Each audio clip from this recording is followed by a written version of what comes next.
وآله وأصحابه وأزواجه وآبائه وأمهاته ووالديه وذرياته وأهل بيته أجمعين صلوات الله والسلام عليه وعليهم أجمعين. ثم إلى حضرة جميع إخوانه من الأنبياء والمرسلين والشهداء والصالحين والعلماء والمصنفين والأولياء وجميع الملائكة المقربين، خصوصا لحضرة القطب الرباني والغوث الصمداني الشيخ عبد القادر الجيلاني رضي الله عنه. ثم إلى حضرة سيدنا المهاجرين الله أحمد بن عيسى وسيدنا الأستاذ الأعظم الفقيه المقدم محمد بن علي بن علوي. ثم إلى حضرة بركة الإمام حبيبنا علي بن محمد بن حسين الحبشي. ثم إلى حضرة الشيخ أبي بكر بن سالم صاحب عناد. ثم إلى حضرة صاحب الراتب قطب الإرشاد وقائد العباد والبلاد حبيب عبد الله بن علي بن محمد الحداد. ثم إلى حضرة صاحب الراتب قطب الأنفاس الحبيب عمر بن عبد الرحمن العطاس. ثم حضرة الشيخ علي بن عبد الله بارس. ثم حضرة سيد الوالد الحبيب عبد القادر بن مختار الظاهر الهندوان وصولهم وفروعهم وحواشهم. ثم إلى حضرة جميع أرواح سادتنا الصوفية، ونخص خصوصا حضرة صاحب الولاية سيد جعفر الصادق سنن قدس Bapak Ngaran Boncawati, Baratin Syekh Sunan Kalijogo, Baratin Umar Said Sunan Muria, Habib Muhammad Idrus Muassis hadal masjid, Bah Pangeran Bukar Habib Ja'far bin Muhammad Al-Kaf Al-Solihim Furim Hawashim. ثم إلى حضرة الشيخ محمد أمين الهراري. ثم حضرة الدكتور وهب الزحيلي. ثم إلى حضرة bah بشري مصطفى bah كمال مصباح مصطفى الصالحين وفريم حواشيم جميع أولياء الله وعلماء الله في هذه البلدة وصلحائها، خصوصا حضرة شيخنا محمد أرواني أمين سعيد. ثم إلى حضرة bah شعراني أحمدي. ثم إلى حضرة الشيخ محمد ياسين بن عيسى الفاداني والصالحين وفريم حواشيم. من حضرة سيد الوالد سيد محمد علي والمالكي الحسني والصالحين وفريم حواشيم. ونخص خصوصا لحضرة الروح وجسد أبوي أحمد عبد الفتاح، متعنا الله بطول عمره وحياته ويرزقه كامل الصحة والعافية والسلامة، وأن يحفظه من كل سوء ومكروه من كل بلاء وفتنة مصيبة صغيرة وكبيرة باطنة وظاهرة في الدين والدنيا والآخرة، وكذلك لأهل بيته وذريته ولطلابه وطلبته أجمعين إلى يوم القيامة. ثم إلى حضرة جميع أرواح آبائنا وأمهاتنا وجدادنا وجداتنا وإخواننا وأخواتنا وأصدقائنا وأستاذنا وأقربائنا وشيخنا وشيخنا ولجميع من هو على قدر بنا ولجميع المؤمنين والمؤمنات والمسلمين والمسلمات أن الله يغفر لهم ورحمهم ويشفي مرضاهم ويجمع شملهم على الهدى ويؤلف ذات بينهم ويولي عليهم خيارهم ويصرف عنهم شرارهم ويكفينا وإياهم شر الفتن والمحن مؤذيين معتديين من قريب أو بعيد ويرخي أسعارهم ويغزر أنظارهم ويعطي كل سائل منا ومنكم سؤله على ما يرضى الله ورسوله ويفتح علينا فتوح العارفين ويختم لنا بالحسنى وهو راض عنا في خير ولطف وعافية وعلى من وسلافنا وجدادنا وآباءنا الصالحون في مثل هذه المناسبة إلى حضرة النبي سيدنا محمد صلى الله عليه وسلم. الفاتحة. أعوذ بالله من الشيطان الرجيم. بسم الله الرحمن الرحيم. الحمد لله رب العالمين الرحمن الرحيم مالك يوم الدين إياك نعبد وإياك نستعين اهدنا الصراط المستقيم صراط الذين أنعمت عليهم غير المغضوب عليهم ولا الضالين. رب اغفر لي ولوالدي وللمؤمنين آمين. فضيلة المحترمين العلماء النجباء ومشايخنا الفضلاء, para sepuh bini sepuh, hadirin hadirat, jamaah Masjid Agung Kudus rahimakumullah wa radhiya ankum wa barakalakum. Marilah sebelum kita melanjutkan kajian tafsir yang mana insyaallah pertemuan ini adalah merupakan pertemuan terakhir daripada bulan Sya'ban, kita mulai majelis ini dengan niat i'tikaf terlebih dahulu. Bismillahirrahmanirrahim. Nawaitul i'tikafa fi hadal masjidi sunnatan lillahi ta'ala. Alhamdulillah, pada pertemuan yang sebelumnya 2 minggu yang lalu kita sudah pada masuk muqaddimah daripada suratul Baqarah. Kesempatan ini kita mulai dengan membahas tentang kemuliaan atau keutamaan daripada suratul Baqarah. Kata Syekh Amin Al-Harari, fadlu hadhihi surah azimun wa thawabuha jasimun. Keutamaan daripada surat Al-Baqarah sangatlah agung, dan juga bagi orang yang membacanya pahalanya juga akan besar.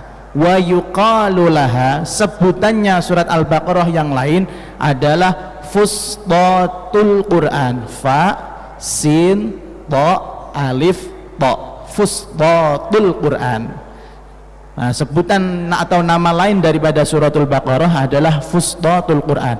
Apa artinya fustat? Fustat di dalam kamus saya kemarin cari artinya al-khaymatul kubra, kemah yang besar, naungan yang besar. Kenapa surat Al-Baqarah dikatakan sebagai fustat atau kemah yang besar?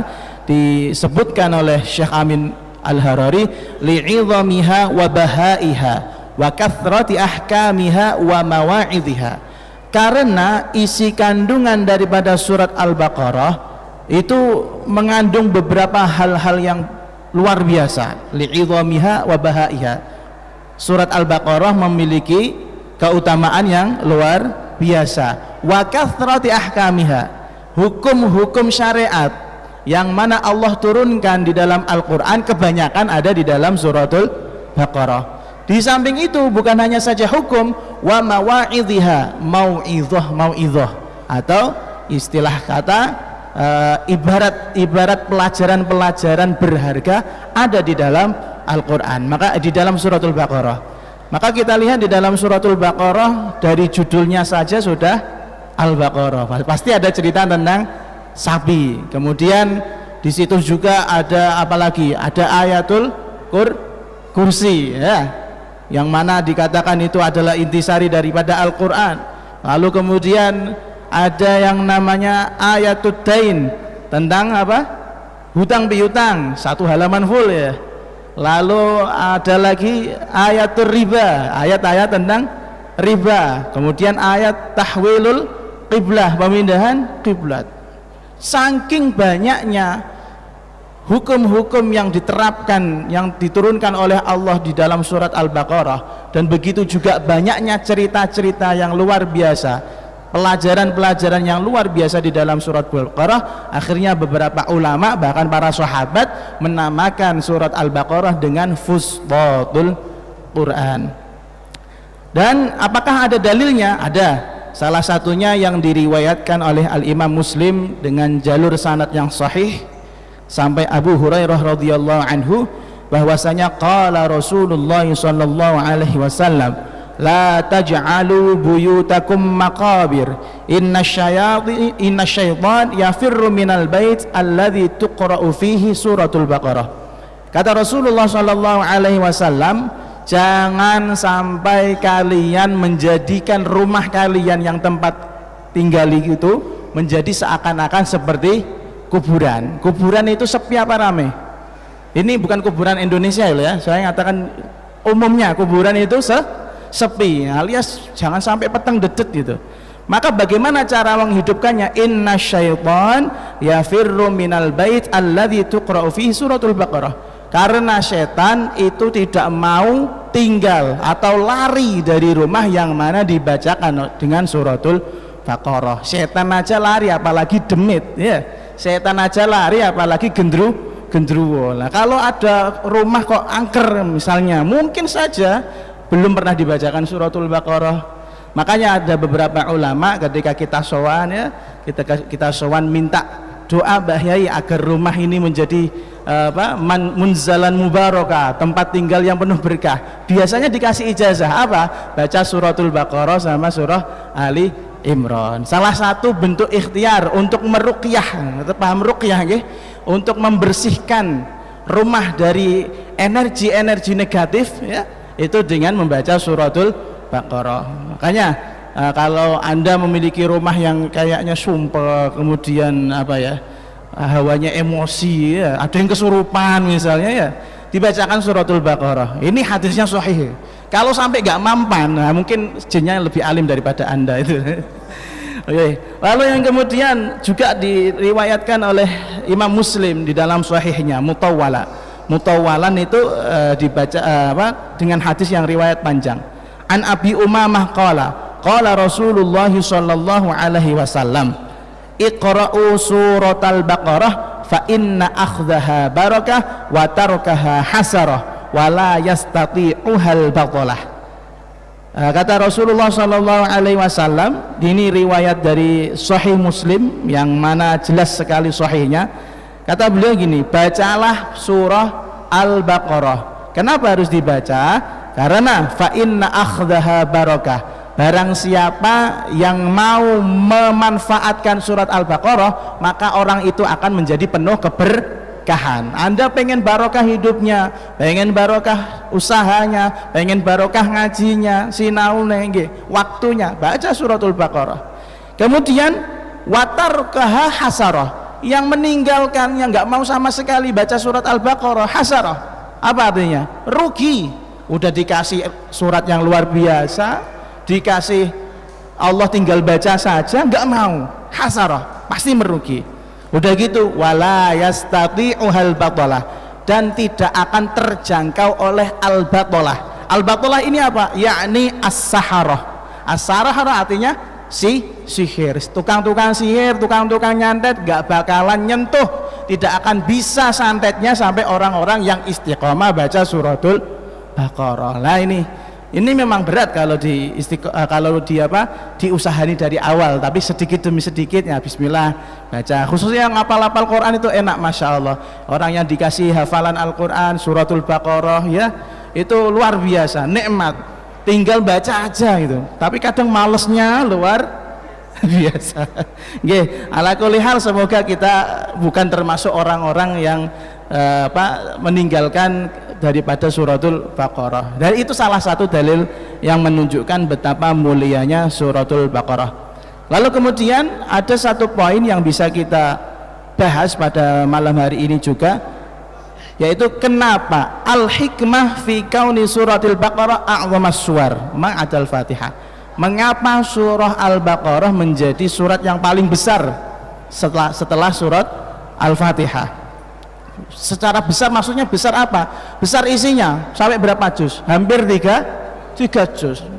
Kalau kita baca surah Al-Baqarah itu kalau tidak biasa baca Quran menghabiskan waktu itu, apalagi nggak bisa baca dengan tartil, leguk nangis mungkin baca suratul Baqarah ya, karena belum bisa. Maka kenapa surat Al-Baqarah menjadi begitu panjang? Nah, di sini disebutkan li'annaha fussilat fihal ahkam, karena di dalam surah Al-Baqarah banyak sekali hukum-hukum syariat yang diperinci oleh Allah, didetailkan ya, paham detail nggih? Dibahas secara detail, tidak ditinggalkan sama sekali. Wa duribatil amthal, dan banyak sekali juga di dalam surah Al-Baqarah perumpamaan. Allah itu memberi contoh-contoh di dalam surah Al-Baqarah, seperti halnya ayat innallaha la yastahyi ayyadriba mathalan ma ba'udatan fama fawqaha. Allah tidak akan pernah malu untuk memberikan contoh kepada orang-orang kafir tentang kehebatan penciptaan daripada nyamuk. Nyontohnya pakai nyamuk misalnya seperti itu. Wa uqimatil hujjaj, dan di dalam surah Al-Baqarah banyak sekali hujjah-hujjah atau argumentasi yang sifatnya Qur'ani diletakkan di dalam surah Al-Baqarah. Misal seperti ayat yang awal-awal itu tentang tantangan Al-Quran kepada seluruh jin dan manusia untuk bisa mengalahkan satu ayat atau satu surah daripada Al-Quran. Di situ ditantang, ayo kamu punya apa, kita punya ini, kayak gitu loh. Diajak dia dialog. Karena idlam tashtamil suratun alam mashtamalat alaih, karena tidak ada surat-surat selain surah Al-Baqarah yang bisa isinya kayak Al-Baqarah.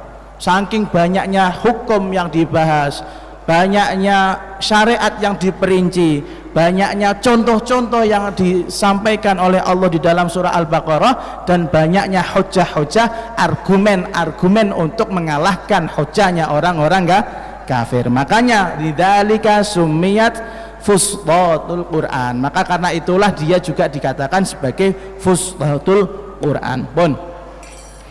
Kemudian di dalam kitab Ahkamul Quran karya Al-Imam Ibnul Arabi, pakai Ibnul Arabi, bukan Ibnu Arabi, Ibnul Arabi, kata beliau mengatakan gini, sami'tu ba'dha masyayikhi yaqul fi suratil Baqarah alfu amrin wa alfu nahyin wa alfu khabar. Saya mendengar dari beberapa guru-guru saya, kata Imam Ibnul Arabi, apa? Di dalam surat Baqarah terdapat 1000 perintah, terdapat 1000 larangan, dan terdapat 1000 kabar-kabar atau berita-berita. 1000 ini bukan berarti memang jumlahnya 1000, bukan, tapi menunjukkan betapa banyaknya pembahasan-pembahasan yang ada di dalam suratul Baqarah. Nah, ini yang perlu dicontoh. Sayyidina Ibnu Umar radhiyallahu anhuma, Al-Imam Abdullah Ibn Umar bin Khattab, putrane Khalifah Umar bin Khattab radhiyallahu anhu. Ini perlu dicatat, Karena biasanya kalau santri baru semangat ngapal ke Quran ya, semangat pengen ngapal ke Quran itu Masya Allah sehari itu bisa 2 halaman ya, sehari itu bisa sampai 4 halaman saking cerdasnya misalnya. Tapi kan biasanya kalau sudah seminggu lumayan. Ini kita lihat ada sahabat namanya Abdullah bin Umar bin Khattab radhiyallahu anhuma. Beliau bagaimana mempelajari suratul Baqarah. Beliau diriwayatkan aqama Ibnu Umar radhiyallahu anhuma 8 sinin ala ta'allumiha. Seorang yang levelnya Abdullah bin Umar bin Khattab, yang mana sudah terkenal ahli fikihnya, terkenal cerdasnya, terkenal gantengnya, terkenal sembarangannya ya, yang paling keren-keren itu ada di Abdullah bin Umar bin Khattab. Itu pun kalau belajar surah Al-Baqarah membutuhkan waktu 8 sinin, 8 tahun ngapalke, kemudian mentadaburinya dan mengerti tafsirannya 8 tahun. Masya Allah, sekarang anak-anak sekarang 30 hari 30 juz. Ada program tahfidz, saya tidak menyerang beberapa rumah tahfidz, tapi ada beberapa rumah tahfidz nanti seperti ini di Ramadan menjanjikan nanti kalau ikut rumah tahfidz ini dengan bayar sekian pasti hafal sekian juz. Ibnu Umar 2 juz lebih sedikit menghafalkan, memahami ya, dan ingin tahu tafsir Al-Quran daripada suratul Baqarah butuh 8 tahun. Nah, kok bisa dikalahkan dengan orang-orang zaman sekarang? Makanya dulu saya boleh nyebut nama mungkin santri kita sendiri, yaitu Mas yang di Mesir, siapa namanya, Ibnu Faqih ya, kalau dia nonton mungkin tahu. Mas Ibnu Faqih itu pernah mondok di tempat rumah tahfidz yang model seperti itu, iya. Tapi apa nasibnya? Ya betul, setor sampai hatam, tapi hilang hilang karena tidak ada ketekunan di situ, karena tidak ada konsentrasi. Artinya bagaimana? Al-Quran ini ditaklukkan dengan cara yang pelan-pelan, jangan kebut-kebutan. Kalau lihat teman Masya Allah ngapal ke Quran setahun 2 tahun selesai, iya alhamdulillah, itu fadl, keutamaan yang Allah berikan kepada dia, belum tentu kepada Anda gitu loh. Iya betul.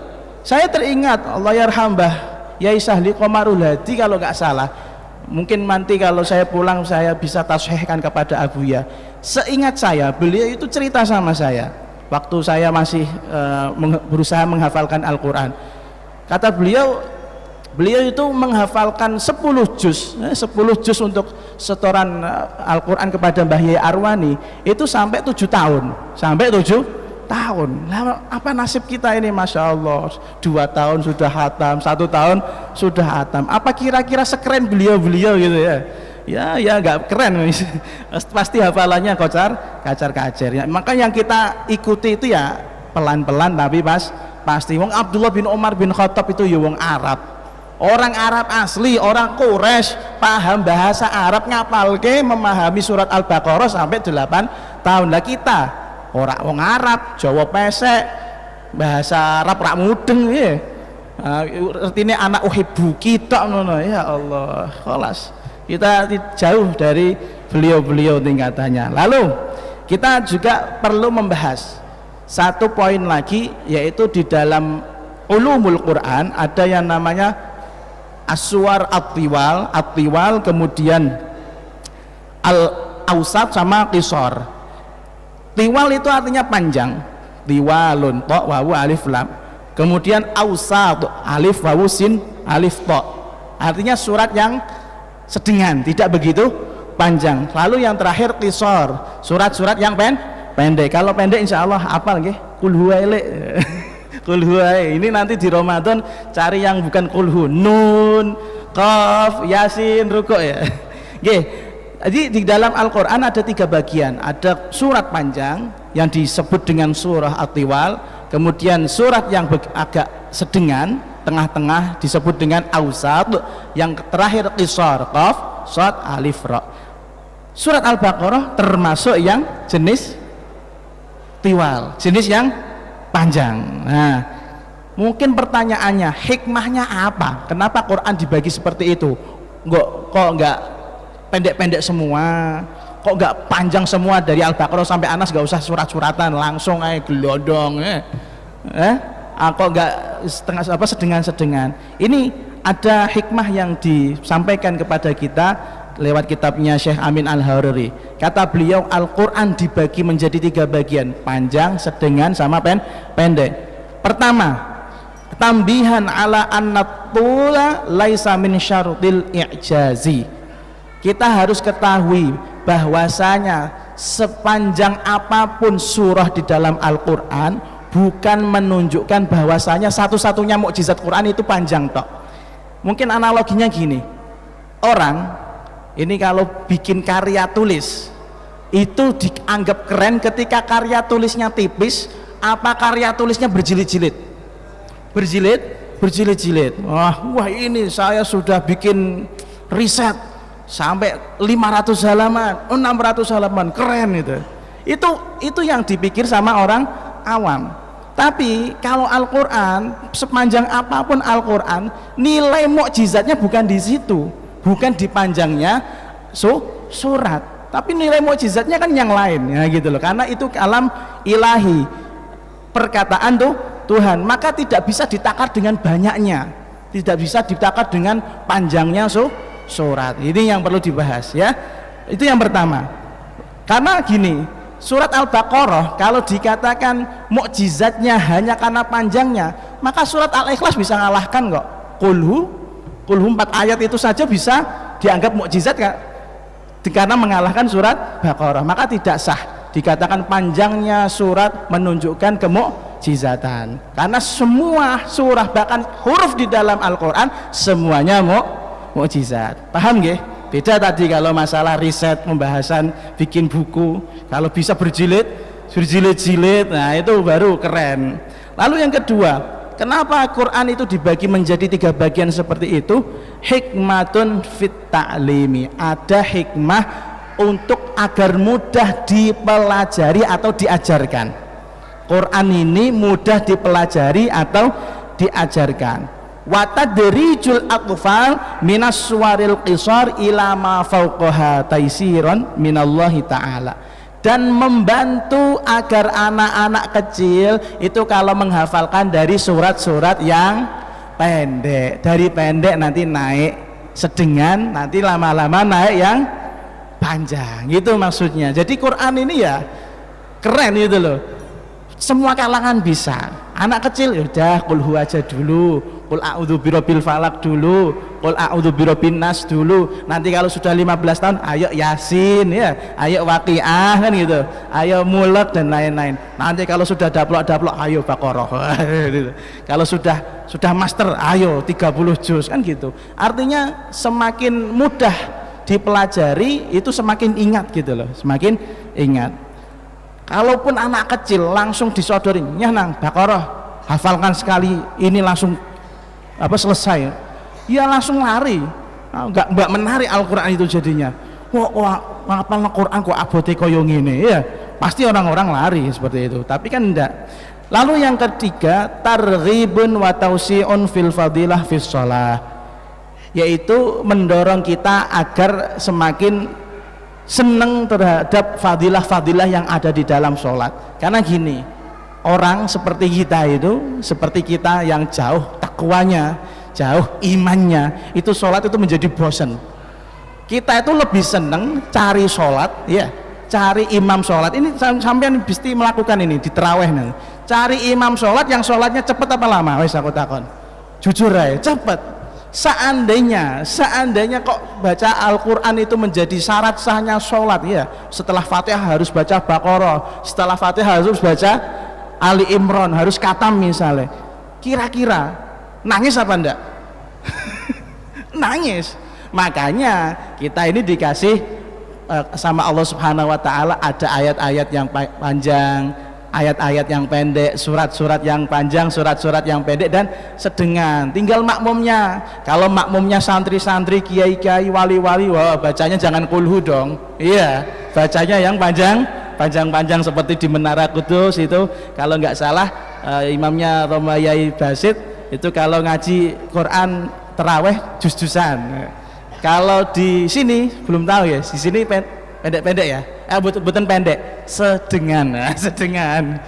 Kalau yang lebih awam lagi ya, yang lebih nggak pati seneng sholat, ya cari yang pendek-pendek itu tadi. Allahu Akbar, waladhdallin, amin, bismillahirrahmanirrahim, yasin, Allahu Akbar, kan gitu ya. Ya itu sudah sah gitu loh, itu sudah sah. Makanya kita itu disuruh untuk seneng sholat gitu loh. Jangan sampai sholat itu menjadi momok atau menjadi hal yang menakutkan atau bahkan menjadi hal yang membosankan. Kalau Anda bosan dengan imamnya nggak masalah, tapi kalau sampai bosan dengan sholatnya, wah masalah ini, masalah betul. Makanya di situ ada seni, ada apa namanya, ada adab tata cara ketika imam mengimami kaumnya. Kalau yang diimami santri-santri mau lama 1 jam 2 jam, santrinya yang harus sabar, iya, kiainya yang harus sabar. Tapi kalau yang dimakmumi, ya, yang makmum ya maksudnya, kalau yang makmum orang-orang awam pinggir jalan, baru syahadat kamu ajak sholat tahajud, ya, kamu ajak sholat taraweh, kok bacanya suratul Baqarah, besok murtad lagi. Iya kan, takutnya murtad lagi. Wong saya nggak bisa baca Fatihah, nggak bisa baca apa, kok berdiri tok ya. Ngapain nih, lingok. Nah, jadi Islam itu seindah itu gitu loh. Jadi kalau Anda nanti yang konco-konco ini, santri-santri khususnya, pulang ke masyarakatnya, lihat-lihat kondisi masyarakatnya. Kalau memang masyarakatnya kaum seperti orang yang di Menara Kudus yang sudah siap dengan baca Quran juz-juzan, ya juz-juzan. Tapi kalau di sini banyak orang-orang yang awam yang tidak mengerti agama, jangan sampai pakai surat-surat yang panjang. Iya nek tutuk kadang keliru malah rak tutuk-tutuk ya. Gak sampai-sampai pakai ayat yang tengah-tengah, ya ayyuhalladzina amanu, ya ayyuhalladzina amanu. Gak selesai. Bon, intinya itu apa namanya, beberapa hikmah mengapa Al-Quran dibagi menjadi 3 bagian. At-Tiwal, surat panjang; Al-Ausat, surat tengah yang sedengan; Al-Qisar, surat yang pendek-pendek. Lalu kemudian satu poin lagi sebelum kita maknani daripada 5 ayat surat Al-Baqarah. Di dalam Al-Quran itu ada banyak sekali ayat-ayat yang turunnya dalam kondisi yang bermacam-macam. Ada yang turunnya memang betul-betul di Mekah, ada yang turunnya betul-betul di mana? Di Madinah. Ada yang turunnya di waktu malam hari, dan ada yang turunnya di waktu siang hari. Ada yang turunnya ketika Kanjeng Nabi bepergian, sedang jalan-jalan. Ada yang turunnya Kanjeng Nabi sedang berdiam di rumah saja. Ada yang turunnya di waktu musim panas. Ada yang turunnya di waktu musim dingin. Ada yang turunnya itu ketika Kanjeng Nabi justru sedang istirahat alias tidur. Betul-betul salah satu wahyu ayat atau surat yang diturunkan oleh Allah Subhanahu wa taala ketika Kanjeng Nabi sare, menurut beberapa ulama adalah surah Inna a'dhainakal kautsar. Itu Kanjeng Nabi saat keadaan tidur. Kalau kamu yang tidur ya salah, itu pasti mimpinya gitu, bukan wahyu. Ada yang turunnya wahyu ardhiyan, yaitu diturunkan di bumi. Ada yang diturunkan samawiyan, diturunkan di langit. Ada pembahasan seperti itu. Ada yang diturunkan di gua, ada yang diturunkan di mana saja. Pokoknya banyak sekali Al-Quran itu diturunkan di dalam situasi kondisi yang bermacam-macam. Hikmahnya kenapa kok tidak diturunkan di satu tempat saja? Misalnya kalau Kanjeng Nabi punya mihrab, punya pengimaman seperti ini, ya sudah di situ aja, wahyu nggak usah kemana-mana gitu. Kenapa?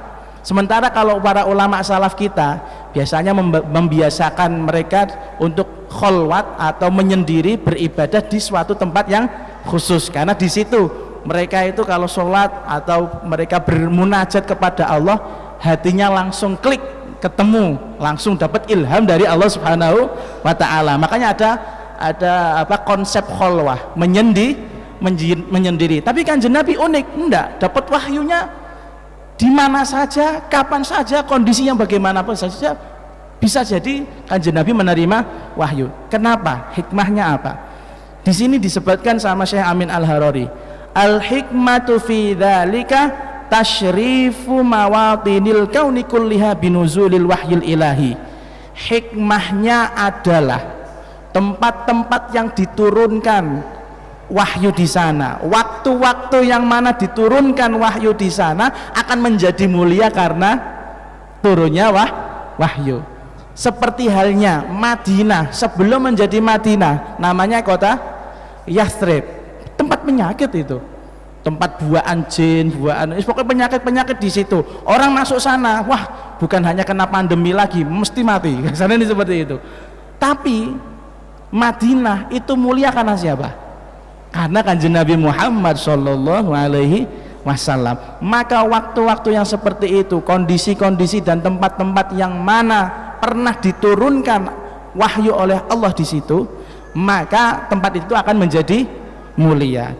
Wa hudurul hadratil Muhammadiyah indah, dan juga karena kehadiran kanjeng Nabi di tempat-tempat tersebut. Makanya seperti yang saya sampaikan, Madinah itu tidak akan menjadi Madinatul Munawwarah, tidak akan menjadi kota yang dituju oleh kaum muslimin, tidak akan menjadi kota yang berkah kecuali karena adanya Nabi Muhammad Sallallahu Alaihi Wasallam. Makanya di dalam qasidah apa, ayyuhal mab'utsu fina ji'ta bil amril muta', wahai utusan yang diutus kepada kami, engkau datang dengan wahyu atau dengan perintah Tuhan yang harus kita taati. Terusannya apa? Ji'ta syarraftal Madinah, wahai Rasulullah, engkau sungguh telah datang memuliakan, menjadikan mulianya kota Madinah. Ya sama seperti itu. Kalau sekarang ibaratnya, wah Anda bikin bangunan kemudian didatangi sama presiden, wah mulia apa enggak? Mulia. Didatangi sama Pak Bupati, mulia apa enggak? Iya keren kan gitu.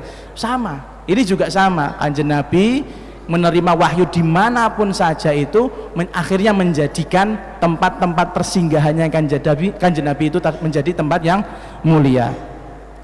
Maka di sini kama qila sirrul mi'raj wal isra'i bihi wa sayril mustafa fi mawadinil kauni kulliha ka'annal kaun wal arsh wal jinan yas'alu kulla mawdinin bilisanil hal ayyusharrifahu Allah ta'ala biqudumi qadami habibihi sallallahu alaihi wasallam. Di dalam cerita Isra Mi'raj, ya, Isra wal Mi'raj, malam 27 Rajab, itu di situ diceritakan kanjeng Nabi itu bersinggah-singgah dari satu tempat ke tempat yang lain, naik buraq, kemudian langit pertama ketemu Nabi Adam, kedua, ketiga, sampai ketujuh, sampai akhirnya ke Sidratil Muntaha, Mustawa, Raf-Raf, Arash, sampai bertemu dengan Allah Subhanahu wa Ta'ala. Kenapa harus seperti itu? Kok nggak langsung aja dari Mekah langsung naik ke Sidratil Muntaha langsung ketemu Allah? Kenapa harus transit dulu? Transitnya banyak lagi, ya, transitnya banyak lagi. Kenapa? Kata Syekh Amin Al-Harari, seakan-akan di peristiwa Isra Mi'raj itu semua tempat-tempat yang dikunjungi oleh Rasulullah Shallallahu Alaihi Wasallam itu seakan-akan meminta kepada Allah, ya Allah, tolong mampirkan kanjeng Nabi ke tempat kami, biar kami ini menjadi mulia karena pernah disinggahi oleh kanjeng Nabi Muhammad Shallallahu Alaihi Wasallam. Cerita ini pernah disebutkan, kalau nggak salah ada di dua kitab. Yang satu kitab Durratun Nasihin, kalau nggak salah, la'alla shawab, nanti jenengan tolong yang ahli kitab di murojaah. Dan yang satu ada kitab bahasa Jawa, namanya kitab Fafirru Ilallah, kitab tentang kiamat. Wah, ini nanti coba teman-teman yang biasa senang dengan keadaan kiamat, pengen ketemu Dajjal dan lain-lain, cari kitabnya, karyanya Mbah Yai Mundir Nadir kalau nggak salah. Itu diceritakan suatu saat, kalau nggak salah ini nanti dikonfirmasi lagi, suatu saat langit bumi itu apa namanya, engkek itu sombong, ya, sombong sama langit. Di tempatku itu para nabi singgah kepada aku, kemudian dimakamkan di tempatku, kamu kan nggak ada gitu. Terus malaikat langit menjawab, ya walaupun kamu ada nabi-nabi, tapi kan para malaikat tawaf di Baitul Atiqnya di mana? Di sana, di atas, nggak di kamu cuma Ka'bah. Nah, di tempatku ada namanya Baitul Atiq atau apa? Iya, wis pokoknya itulah tempat tawafnya para malaikat. Akhirnya pokoknya perdebatan panjang antara langit dan bumi, saling engke-engkean, sombong-sombongan, sampai akhirnya si bumi mengeluarkan kartu as. Kalau pokeran mengeluarkan kartu poker. Poker terus nutup. Kata dia, ya walaupun kamu punya kemuliaan yang seperti itu, surga neraka ada di tempatmu dan lain-lain, kamu masih kalah dengan aku. Kok bisa? Iya, kamu kalah set karena di tempatku ada Nabi Muhammad sallallahu alaihi wasallam. Dua ki bumi, nangis akhirnya si langit. Di dalam cerita itu katanya gitu, nangis akhirnya minta, ya Allah tolong Rasulullah sallallahu alaihi wasallam panjenengan angkat ke langit biar kami juga menjadi mulia karena pernah disinggahi oleh Nabi Muhammad sallallahu alaihi wasallam. Coba itu nanti sampean cari ceritanya, itu ada di dua kitab, yang satu Duratur Nasihin saya yakin, dan yang satu di kitabnya Fafirru ilallah, karyanya Syekh Bahyai Mundir Nadir kalau nggak salah. Jadi gitu. Dan makanya kemuliaannya Kanjeng Nabi itu Masya Allah menjadi luar biasa. Di dalam beberapa riwayat, suatu saat ada seorang wanita dari kaum Ansor, kalau nggak salah ibunya Sayyidina Anas, ya, ibunya Sayyidina Anas bin Malik itu nggak pernah mencuci sebuah sapu tangan, ya, nggak pernah mencuci sebuah sapu tangan, sampai coro kasarannya mungkin buluken, ya. Terus akhirnya ditanya sama orang, kenapa nggak pernah dicuci ini?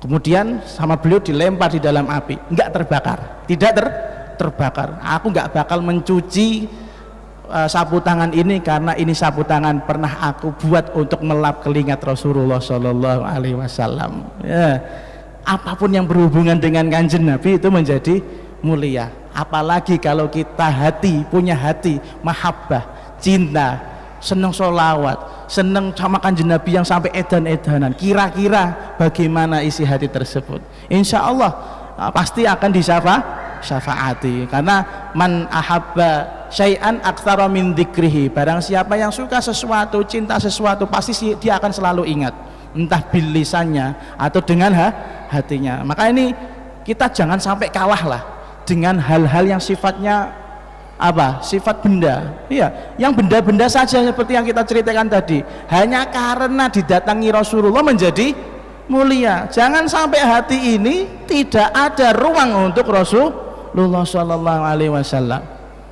Bahkan kurang mulia Hajar Aswad.